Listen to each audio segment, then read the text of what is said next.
Hey guys, happy Monday. Today is Monday, September 30th, 2019. Like I said earlier, it's the last day of the month, the last day of the third quarter. Yeah. We are about to head into the full-on fourth quarter. I consider October 1st really fall, even though it started a little bit earlier. I am with my very long-time friend, Michelle Sperzel from Harbor House of Central Florida. Give us a heart or a thumbs up. Hi, Donna Ross. We already got that. Hey, Lorena. Hey, Vanessa. Super excited to talk about the event coming up. Thanks, Lorena. Preparatory Luncheon, which is coming up October 16th, I believe, right? Yep. And Harbor House, of course, I'm a big fan of because I do the walk a mile in her shoes every chance I get. Believe it or not, I don't really like to wear heels, but it's kind of fun. Purple You like is to wear bold. them. You know I do. Come You on. totally do. So welcome to the show. Welcome back. And we've got the other Michelle who's off camera who organizes this stuff, and we're very thankful for her too. Michelle Krupa, right? Yes. Okay. Am I allowed to say that? Or is she in Witness Protection Program? So welcome to the show. Hello. Hello. All right. So And happy early birthday. thank you. You're I welcome. know. I'm going to be the big 55 on Friday. So tell us, everybody, Michelle's amazing, Vanessa says. Thank you, Vanessa. She is. So tell us a little bit about you. Obviously, you were not born, and then all of a sudden you said, I want a Harbor House Barbie doll. So give us a little background on you and how you got to the point of working with Harbor House of Central Florida. Sure. So I'm going to go way back. I grew up in Wisconsin. You still have the accent, I which still I have like. the accent. I like it. I though. It's know, good. especially when I hang out with my folks. And then went to school at Marquette University. I was the last of the warriors. Jumped in a car and I traveled cross country and saw a lot of the United States. And I started my nonprofit career when I landed in Arizona. And that's full circle for me when I started talking about Preparatory Luncheon. There's a reason I said that. I love it. Started my career in Arizona, and then from Arizona, I went to Alabama. From Alabama, I went to Florida. From Florida, I went back up to Chicago, Midwest area, and then I came back down here. You know, nonprofits like that, right? Because you're traveling. You kind of go with the flow. No, I'm just a nomad. There's the truth. And she's only had water today, folks. I'm just a nomad. I mean, so, man, I'm not going to lie. I know. So, But this is a great place. This is an amazing place. Really enjoy Central Florida. and So Orlando. what brought you, is that what brought you to Florida was Harbor House? Yeah. Okay. Yeah, so I've been in the domestic violence, this is crazy to say out loud, but I've been in the domestic violence field for over 10 years now. Been a CEO for 10 years in the nonprofit and in the domestic violence sector.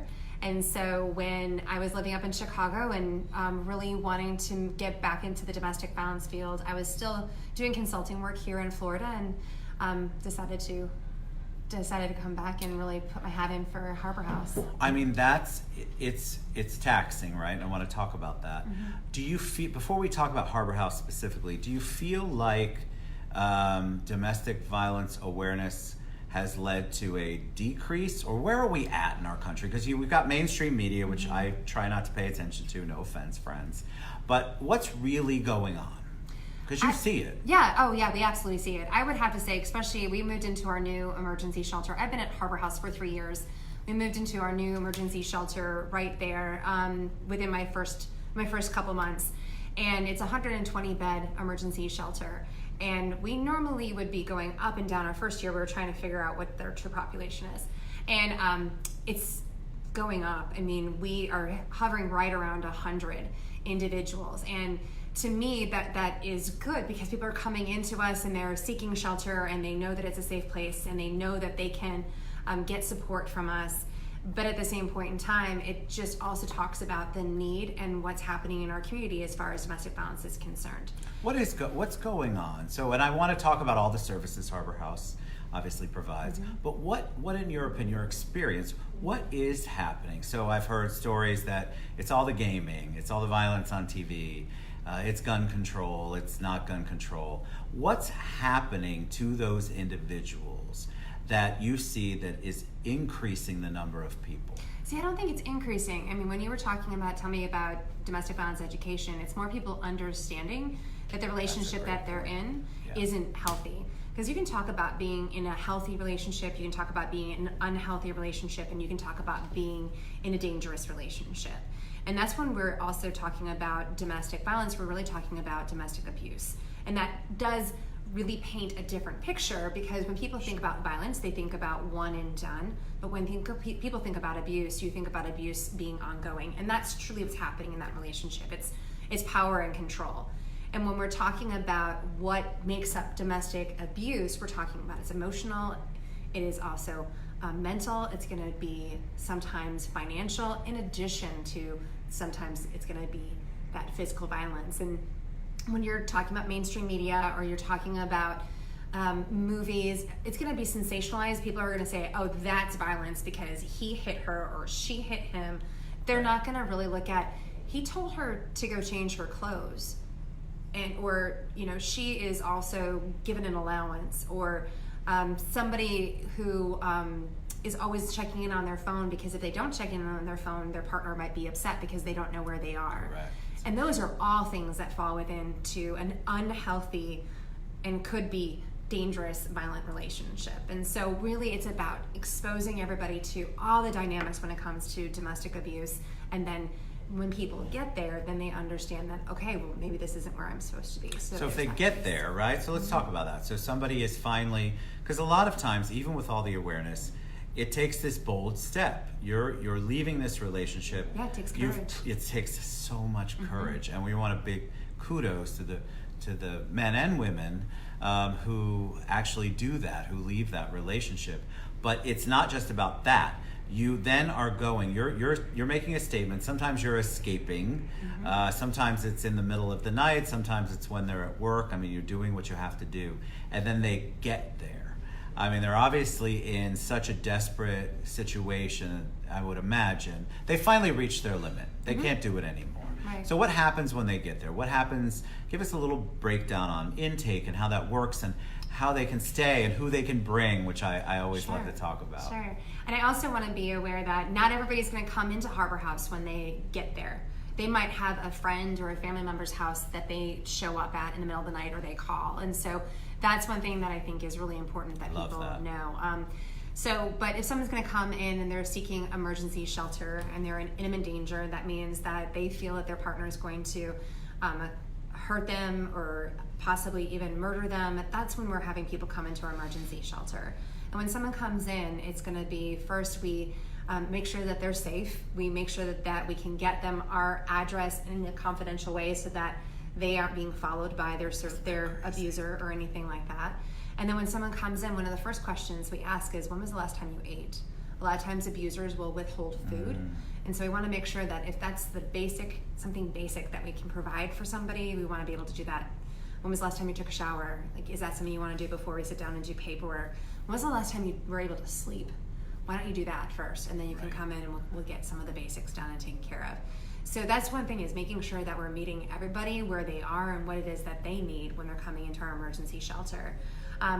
People come in, they bring their dogs and their cats and their bunnies and parrots. Why is that a big deal? I know why this is a big Yeah. deal, but explain to them why that's a big deal. Why I feel like Harbor House is so special in that, and why that's important. Why bringing the animal is important for that whole transition. Well, it's twofold. The first one would be that domestic violence touches an entire family, and animals are part of that family. Sometimes people don't have kids. Their kids are their pets. And so we want to make sure that the entire family can come in, and you wouldn't want to leave your loved one with someone who is abusive. And so oftentimes animals are the first victims in a family, and so we want to make sure that we're able to help those animals be safe as well. So that's huge.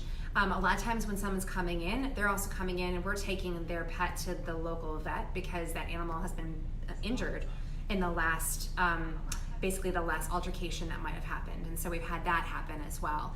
And so it's great for us to, look, Michelle joined us. Hi, Michelle. Long time no see, Michelle. So that's one thing that's really important, is that we're able to have that. That's one piece. The second piece is the fact that the unconditional love that an animal gives to their person.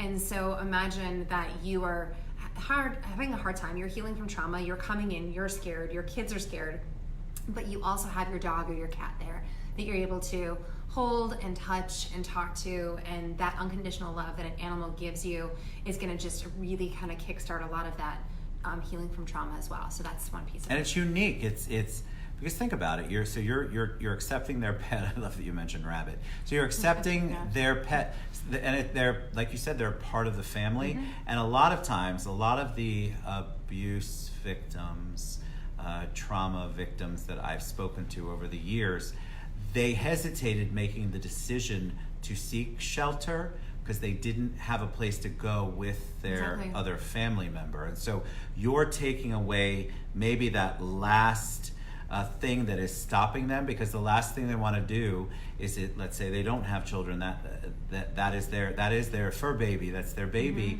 They don't want to leave that, or the children have already been traumatized to have to leave an animal with the alleged abuser. It's even more traumatic, so they'll stay sometimes, make that final separation. And so to be able to bring your baby, your fur baby, is so critical. And I think that takes away one of those little things that may have been a deterrent. Absolutely. Okay, so 24/7, right? Yeah. So what if somebody just wants to get information? So I think a lot of people, one of the things that I think is a misnomer out there, a misinformation, is that, oh my God, if I call Harbor House, they're gonna ask me all this information, and then I'm gonna be stuck in the system, and then what if I'm not ready to make the move and XYZ alleged abuser finds out about it? Tell them a little bit about the confidentiality that you all have, and how you really are about protecting them from that exact thing they're fearful of. Absolutely. And I love that you know so much about it. When someone comes and they call our emergency crisis hotline, we are open 24/7. There are advocates that are on the line who are trained in crisis intervention and also in domestic violence. And you can call as many times as you want to, and you never have to give your name, ever. And we don't have caller ID on there where we're going to be writing down the phone number or anything like that. It's really us talking and listening to where you are and whatever advice you're looking for. So even if you're not ready to seek services, but you're just doing a check-in saying, this is what happened to me last night.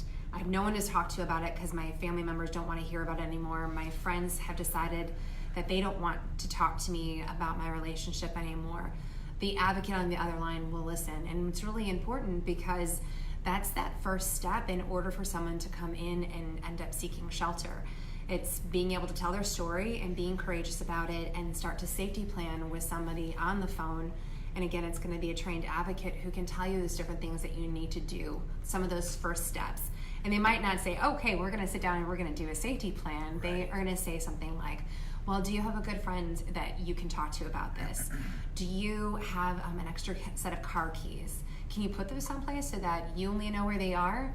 Do you have access to the checking account? Okay, well then maybe let's see if we can get you an extra debit card, and this is where you can do, and you can call your bank tomorrow and ask for an extra debit card. So it's gonna be like that. It's a conversation. It's not gonna be, let's sit down and, okay, have you done this? Have you done this? Correct. Have you done this? It's really meeting someone in all their different unique needs and their unique relationship. And they wouldn't, like you were just saying some of those things, I didn't even think about that. So if I didn't think about it, when you're in the throes of that and you're just trying to survive sometimes, you're not going to think, oh God, I don't have an extra set of car keys. How would I ever get out of here? But what's great about Harbor House is that they're going to try to help you with the tools based on what your needs are, where you're at. Yeah. Nobody's trying to judge you. Nobody's trying to pull you in immediately. You must leave right now. You may not be ready to. I mean, I know that sounds crazy, but it's not crazy. That just means the person may not be ready. They may not have the wherewithal. Right. They may not have the resources. They may not be there mentally. But I love the fact that they're able to start the conversation with you and the advocates on the other line, because sometimes that is the most important first step, is actually having somebody talk through it with you or just listen to you. Because like you said, friends may have given up, or a lot of times friends and family don't know. They actually don't know. I've talked to many abuse victims of many people, and they said, I pretended so well, Ted, that my family had zero idea what was going on. And so that becomes a survival skill for you. And so you get so adept at covering up that the world really doesn't know what's happening. So to talk to an advocate at Harbor House is such a blessing. All right, so let's talk about ways to get involved. And we have Purple Door Luncheon coming up October 16th. So let's talk about what that means, what's Purple Door, and how people can get involved. Sure, but I have to say something before I move on, because people are watching us on Facebook. Yes. And another way that someone can reach out to us is via Facebook Messenger. And so I just wanted to make sure I can say that, because sometimes people don't have access to a phone. All they have is their phone where they can just message out, because their abuser's not going to be checking that. So I wanted to make sure. Great point. I love that. So, that's awesome. Okay, going on to your subject Yes, matter yes, change, which is to I Purple Door shifted. Luncheon.